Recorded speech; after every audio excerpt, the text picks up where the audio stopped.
Hi friends, please subscribe to Amravati Media and press the bell icon for more latest updates. TDP versus Janasena YCP చేయాల్సింది ఇదే. జనసేనలో అసంతృప్తి నివురుగప్పిన నిప్పులా ఉంది. దీనికి కారణం జనసేన పెద్దలు అనుసరిస్తున్న విధానాలు నచ్చకపోవడమే.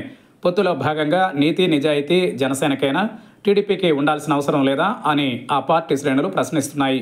పార్టీ నియమావళికి వ్యతిరేకంగా నడుచుకునే నియోజకవర్గ ఇన్ఛార్జీలపై కొంతకాలంగా అనర్హత వేటు వేయడం కార్యకర్తలకు నచ్చడం లేదు.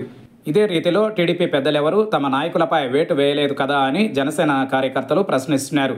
ఇలాగైతే రాజకీయంగా జనసేన తీవ్రంగా నష్టపోవాల్సి వస్తుందని కార్యకర్తలలో ఆందోళన నెలకొంది. శ్రీకాళహస్తి నియోజకవర్గ ఇన్ఛార్జ్ కోట వినత విషయంలో పార్టీ బహిష్కరణ వేటు నిర్ణయాన్ని సమర్థిస్తూనే ఇదే రీతిలో టీడీపీ అధిష్టానం ఎందుకు నిర్ణయం తీసుకోలేదని ప్రశ్నిస్తున్నారు. శ్రీకాళహస్తిలో చివరికి జనసేన వీర సైనికుడిని కోల్పోవాల్సి వచ్చిందని, అలాగే నిబద్ధత కలిగిన నాయకుల్ని దూరం చేసుకోవడానికి కారకులెవరో అధిష్టానం ఎందుకు ఆలోచించడం లేదు, బాధ్యులపై చర్యలు తీసుకోవాలని సీఎం చంద్రబాబుపై ఎందుకు ఒత్తిడి తీసుకురాలేదని కార్యకర్తలు ప్రశ్నిస్తున్నారు. కోవూరు ఘటనలో కూడా పార్టీ కార్యకర్తలు తీవ్ర అసంతృప్తితో ఉన్నారు. నియోజకవర్గ ఇన్ఛార్జిపై సస్పెన్షన్ వేటు వేసి ఆ తర్వాత నిజానిజాలు తెలుసుకోవడానికి విచారణ జరిపించడం ఏంటని నిలదీస్తున్నారు.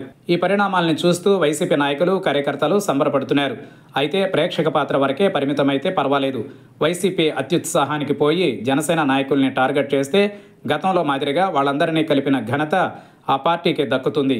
క్షేత్రస్థాయిలో జనసేనలో తీవ్ర అసంతృప్తి ఉందన్నది వాస్తవం. దానిని సరిదిద్దుకునే ఆలోచన నాయకత్వానికి లేదు. అయితే దీనిని రాజకీయంగా సొమ్ము చేసుకోవాలంటే వైసీపీ చేయాల్సిందల్లా మౌనంగా ప్రేక్షక పాత్ర పోషించడమే.